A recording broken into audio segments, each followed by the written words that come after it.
gammachuu guddaadha. Dhugaa dubbachuuf waan nama ajaa'ibsiisu. Gareen kun immoo kallattii kamiin walitti dhuftan karaa himuuti yeroo ammaa kanatti namni hedduun gara TikTokitti baqatee jira. Miseensonni keessan akkamitti obsaan teessanii giiftiin tokko kan isin hin kennamne namni flowers adda addaa barbaachuudhaaf yeroo ammaa kanatti sooshaal miidiyaa hawaasni kenna fayyadamu dhama hawaasummaa dhiisaniitiin karaa TikTokitti galee jira.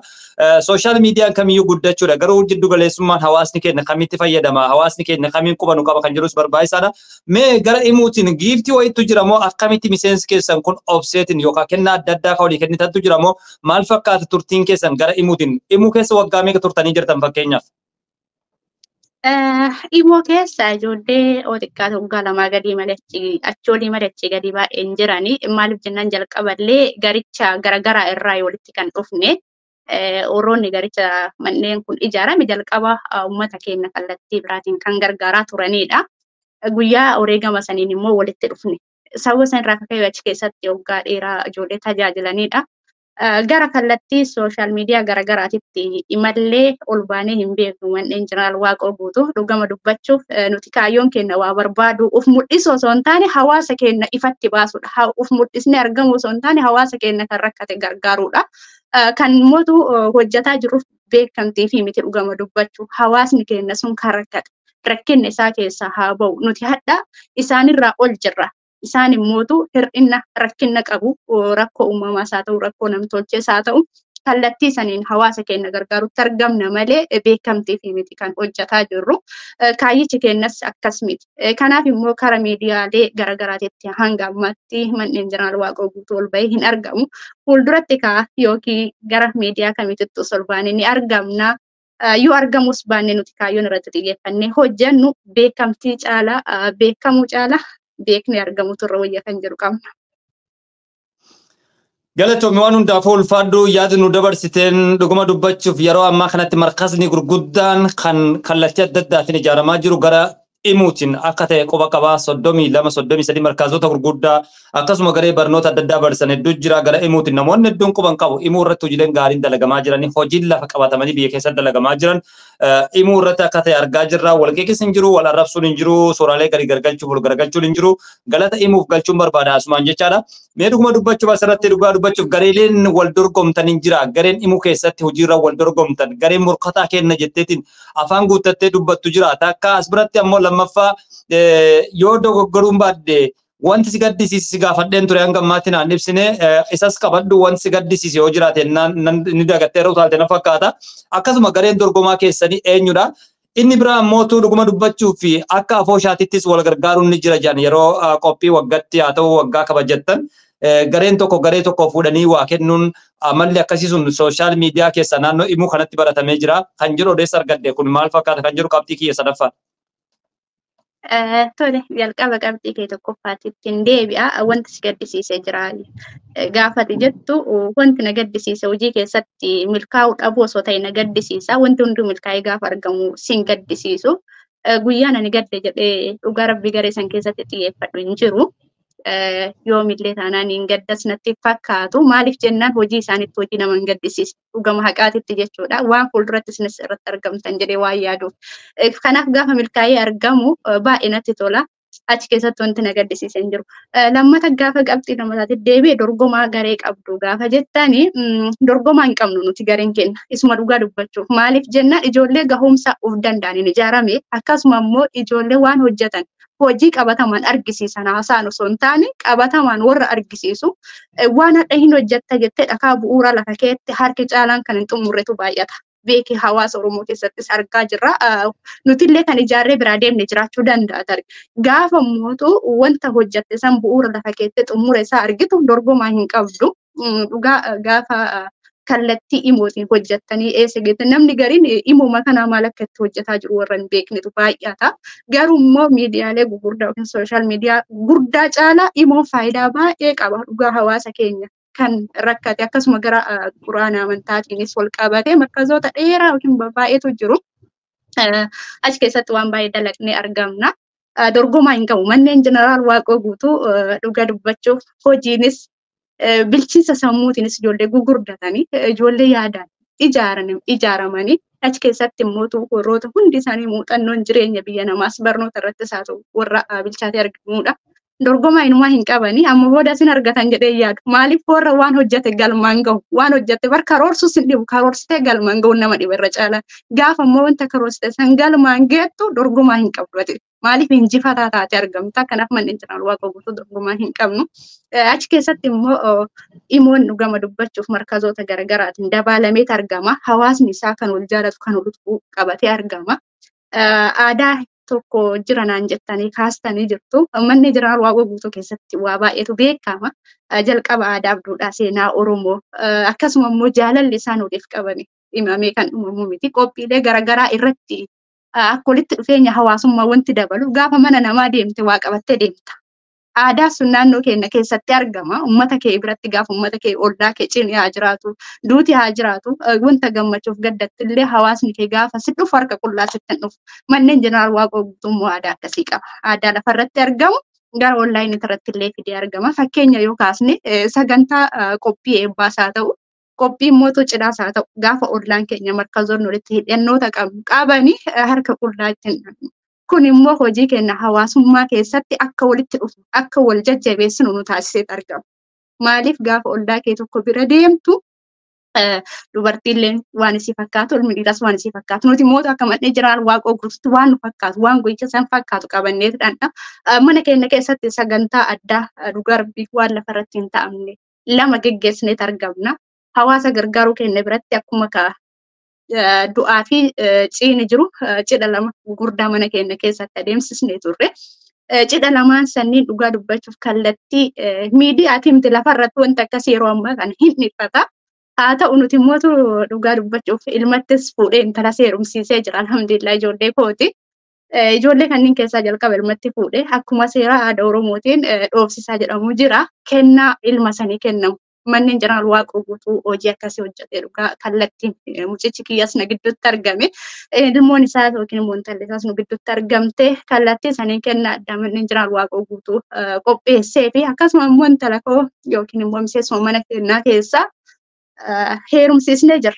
Akkuma aadaa Oromootti dhugaa dubbachuuf lafarratti wanta akkasiin ta'ama jedhamee hin yaadamu. Kennaa horii gaafa namni onlaayinii ol barattee sii kennu jaalalli kanaa waliin jira jedhee yaadu. Nama onlaayinii ol barattee miti.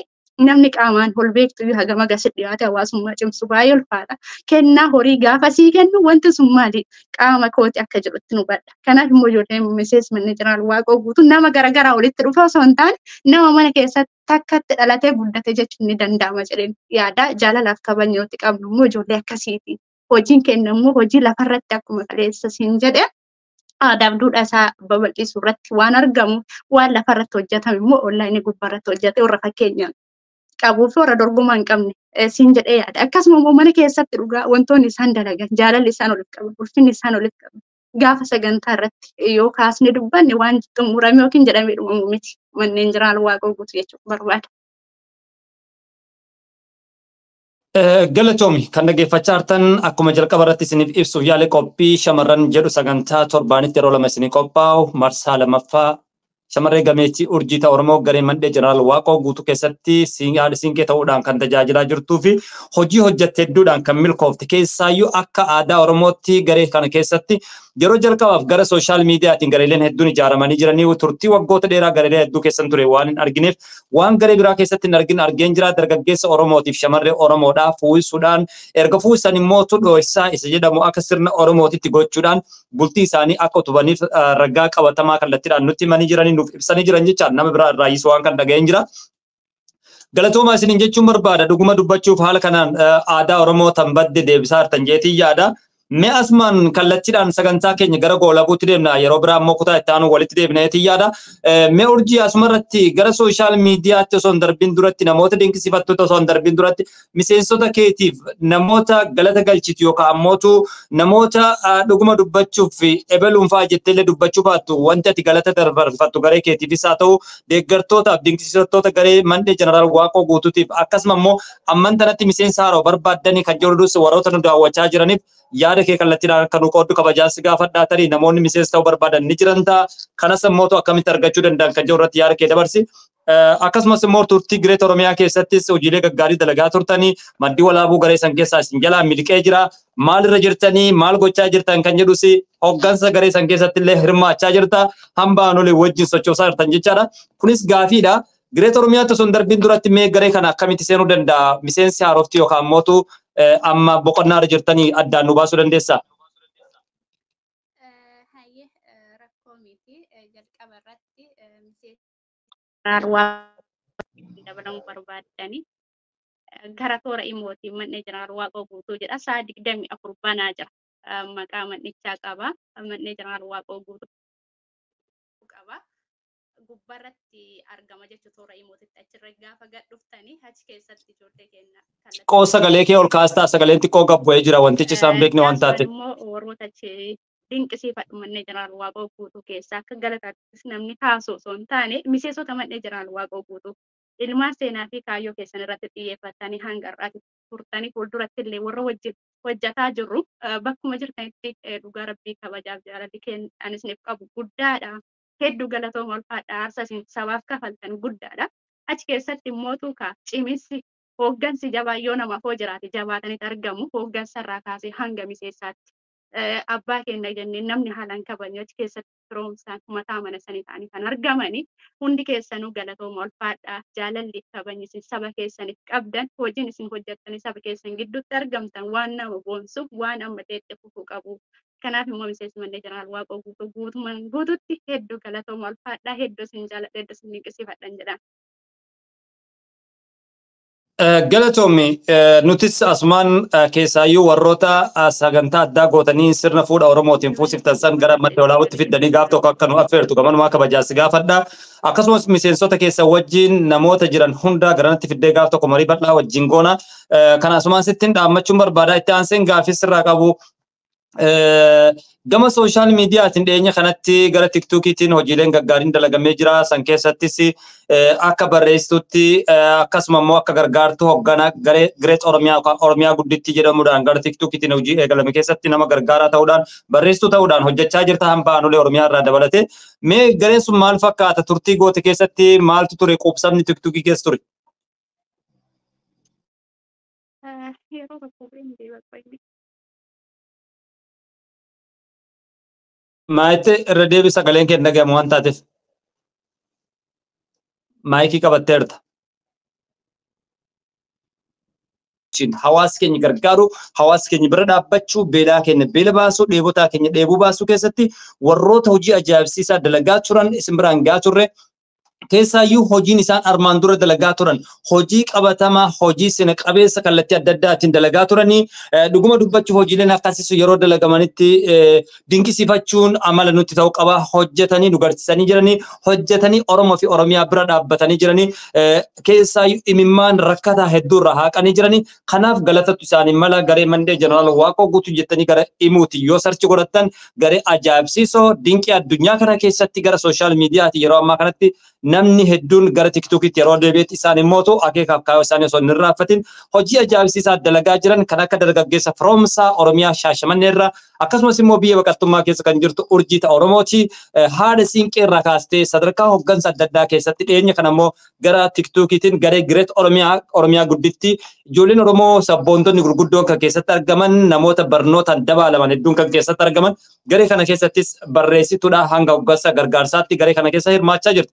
Waan hundaafuu hanqina teeknikaa qunnameef nuuf qolchaa isiniin jecha isin kallattiidhaan gara natti deebiteerti.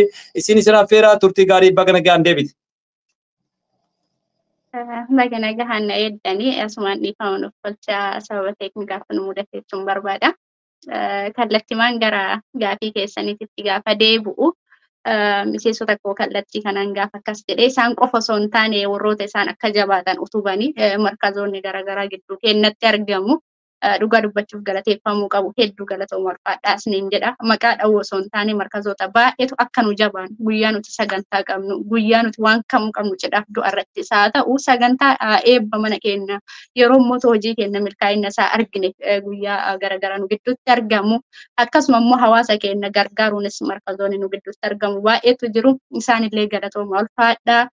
waan jecha isin itti hin qabnu isinis utubaa mana kanaa taatanii warra nu utubdanii nutti argisiistanii galatooma ulfaadhaa isiniin jechuun barbaada kallattii makanaani. Walumaa galatti immoo manni keenya akka jabaatu akka utubamu warroonni taasistan kallattii kamiinuu haa ta'u hoggansarraa hanga miseensa markazoota garagaraas haa ta'u hawaasa Oromoos kan waan nu hojjanne irratti du'aadhaan nu jajjabeessitan hundi keessanuu galatooma ulfaadhaa galanni keessan guddaadha galanni keessan gubbarratti bilisummaa isiniif haa ta'u jalatti immoo jaallata isiniin jedha hedduu galatooma ulfaadhaa jechuun barbaada. Mimega dhiyeenya kanas gara Gireet Oromiyaatti dabalamtee jirta gara tiktokiitiin hoggansummaa keessatti hirmaachaa jirta gara Gireet Oromiyaa kan akkamitti ajjabdee jirta keessaayyuu shamarran hedduu jira kan akka Asiyaa Jamaal Goodii Yaasini Hambaanulee barsiisaa Oromummaa akkasumas immoo kan akka Boontuu Shaashee dargaggoota hedduu poolisii madda walaabuutiin dabalatee namoota hedduudhaanis bifa haaraa walitti dhuftanii jirtan turtiin keessan ji'oota muraasa kun maal fakkaata mee gabaabsiitii kallattiidhaan namoota dinqisiifattus isaan keessaa haa jiraatu yookaan akka gareetitti dinqisiifachuu dandeessa mee kanarratti Gireet Oromiyaa gara tiktokiitiin hojiin keessan maal fakkaata? Dhugaa dubbachuuf Gireet Oromiyaan guruupiin as dhiyeenya kana hundeeffame isaa keessatti waan dinqisiifadhuun qabachi keessatti dhugaa dubbachuu fi hawaasni keenya irraa gammada jedhee waan qabudha. Kaayyichi isaallee Oromiyaa guddatti arguu kan jedhu haa ta'u afaan Ingiliffaatiin gaafa jijjiiramu achi keessatti waan xiqqaadhaan nama akka gargaaruu danda'an hubadhe dhugaa dubbachuuf wanta xiqqaadhaan akka nama gargaaruu dandeettu waan nuti biratti gatii xiqqa jennee ilaallu gaafa immoo nama rakkate bira geettu akka waan guddaa taatuun hubadhe. Achi keessatti immoo dhugaa dubbachuuf ijaarumsi isaa baay'ee kan namatti tolu karaa miidiyaa tiktokiitiin kan hojjetu hojiin isaa akkasuma immoo teelegiraama feesbuuka mataa isaa kan qabudha. Gireet Oromiyaa guruupiin gara miidiyaalee gurguddatti dhufuuf deema madda walaabuu miidiyaa jalatti kan argamudha. Gireet Oromiyaa guruupiin akkuma dubbachuufi. Kanaaf immoo miidiyaa isaa utubee yookiin madda walaabuu miidiyaa utubee kan argamu jedhameeti. Kanaaf immoo achi keessatti waan xiqqaan gaafa waa hojjettu akka milkooftuun achi keessaa hubadhe sun immoo akkana hojjechiisuun akka kaase dhugaa dubbachuuf maaliif hawaasa keenya kan rakkate waan xiqqaadhaan akka gargaarre gammachiisnu kan ta'uun arge. Kanaaf immoo Gireet Oromiyaa guruupiin kallattii tiktokiitiin nu qunnamtanii nu argachuu dandeessu. Namoota ciccimoo fi jajjaboo gidduutti argamna dhugaa dubbachuuf nama carraa wajjin dubbachuu Chuyu qabna nama jedhuun ani fakkeenyaaf artistii Jamaal Goodii sirba isaa beeka malee inni akka ta'e nama beekuu miti. Garuu gaafa carraan kun walitti nu fidu namoota akkasii kana gidduutti gaafa argamtu gammachuudhaan fudhatta. Wanta achi keessatti hojjennu nuti kaayyoon keenya miidiyaa kanarratti eenyummaa keenya namni sabni keenya immoo eessaa wal arga kan jedhu qaba. Achi keessatti immoo hawaasa keenyaafis waa buusa ofii keenyallee eenyummaa keenya argisiisa waan hin taane irratti yeroo keenya dabarsina waa wal barsiisu irratti gaafa dabarsitu fakkeenya gaarii taatee argamta. Gireet Oromiyaa guruupiin immoo guruupii waan hundaa keessatti bartanii bakka hin taane dhaabbachuu caalaka keessatti of argitanii koottaatti dabalamaan jedhaanii achi keessatti immoo wanta hin galateeffadhu yoo jiraate abbaa koo Jamaalii. Maaliif akka abbaa kootiitti ilaalama abbaa kootiin yeroo baay'ee wal fakkaatu akkasuma miseensota Gireet Oromiyaa guruupii kan achi keessatti argamtan namoota maqaa isaanii nama gurguddaa anaaf abbaa ta'anitu achi keessa jiru. Obboleeyyan kootis hedduu galatooma ulfaadhaa. Gireet Oromiyaa guruupiin immoo guruupii kan dhaabbatee fi taphahuudha. Koottaa nutti dabalamaa nu argaa nurraa baradha nurraa hubadha kan beekne nu kan nuti beeknu nurraa baradha kan nuti hin beekne nu barsiisaa isiniin jedha garee lamaan irratti iyyuu. Galatoom ulfaadhu walumaa galatti dhaammannaan ati dabarfattu yoo jiraatte gara madda walaabuu miidiyaatiin qilleensarra si oolchina akkasumas immoo keessaayyuu namoota gara sooshaal miidiyaatiin dinqisiifattu biyya keenyas haa ta'u addunyaa kanarraa biyyoota adda addaa keessa jiranis yoo ta'e mee addunyaa kanarraa eenyuun dinqisiifatta gara sooshaal miidiyaatiin warroota dhiiraatiif warroota shamarranii sagantaa keenya gara goolabuutti deemaa jirra kanarratti dhaabbachuudhaan mee dhuguma dubbachuuf eenyuun dinqisiifatta urjii? Dinqisiifata ijoollee Oromoo kan hojii boonsaa hojjetan baay'eetu jiru maqaa isaanii kaasnee hunda dinqisiifachuu dadhabnullee achi keessaa warra fakkeenya jedhee kan hubadhu dhaloota ammaatiif dhugaa dubbachuuf gama dhiiraatitti gaafa deebi'e ijoollee baay'eedha haasa'e kan hin xumurre isaan keessaan akka shamarree takkaatti Ahmad Bosonaa Baalee hedduu dinqisiifadha nama haalaan dinqisiifadhu nama rakkata saba isaa cinaa dhaabbatu Oromiyaa kutaa 11 guutuu naannahee warra maqaalee malkata sitti godheedha. Nama kana haalaan dinqisiifadha dhugaa rooba aduu osoo hin jenne nama aarsaa sabaaf yeroo ammaa kana keessa dhalootaaf kafalaa jiru jedhee hubadha. Isaan akka nama tokkootti nan dinqisiifadha. Baay'eetu jiru akka nama tokkootitti waan jedhamee fi hunda keessan warra saba keessaniif aarsaa taatan baay'ee isin dinqisiifadha baay'ee isin jaaladha isin jechuun barbaada. Gama shamarootaatti gaafa as deebi'e dhugaa dubbachuuf shamarreen Oromoo jajjabduun baay'eetu jiru. Fakkeenya gaarii kan nutis dhaloonni qubee irraa fudhannu obboloonni keenya warreen nu dursan jiru ibalu balfaa kaastee gaafa dubbattu shamarroota keessaan Masrat Dhaabaa hedduun dinqisiifadha. Dhugaa dubbachuuf hojiin isin hojjettu hojii aartii Oromoo irratti xiyyeeffateeti. Achi keessatti immoo duraan kallattii miidiyaalee garaagaraati ammas 11 Oromiyaa irratti argamti. Nama haalaan dinqisiifadhu hedduuwwan isin hojjettu waan isin hojjettu irratti nama haalaan dinqisiifadhu jechuun barbaada. Galatoomii kallachiidhaan namoota dinqisiifattus kan akka Ahmad Bosona Baaleedha keessaayyuu dargaggeessa biyya keessatti hojii toltummaa dalagaa jiru akkasumas Masarat Dhaabaadha sagalee uummata Oromoo ta'uudhaan gara Oromiyaa 11 hojiilee gaarii dalagaa turtu yeroo ammaa kanatti Oromiyaatti argamtu nan dinqisiifadha jettee jirta walumaa galatti yaada kee nu dabarsitee sa'aatii kee aarsaa goote gara maddi walaabuutti dhiyaattee yaada nu dabarsuun keetiif galatoomi siinjechaa kutaa lammaffaa hanga walitti deebinutti asumaan nagaa sittiin dhaammadha waan sa'aatii kee aarsaa goote amma sirra deebi'ee galatoomi siin jedha turtii biraa immoo miseensota keetis qabattee akka dhuftu abdiin qaba waan hundaafuu galatoomi ulfaadha. Hayyee tole hedduu galatooma ulfaadha isinillee yeroo keessan aarsaa gootanii miidiyaa keessan irratti naaf feeruu keessaniif galatooma galanni keessan guddaadha isiniin jedha. Yeroo biraa immoo bal'inaan akka walitti deemnu abdii qaba hawaasa keenya kan uummata biyya keessaaf biyya alaa jirru nuti wal malee homaa hin qabnu waan hawaasa keenya fayyadu irratti akka hojjennu asuma immoo miidiyaa madda olaabuu akka jabeeffannu akka mootu saba keenyaaf utubaa ta'ee argamuun jedha hedduu galatooma ulfaadha horaa bulaa deebana.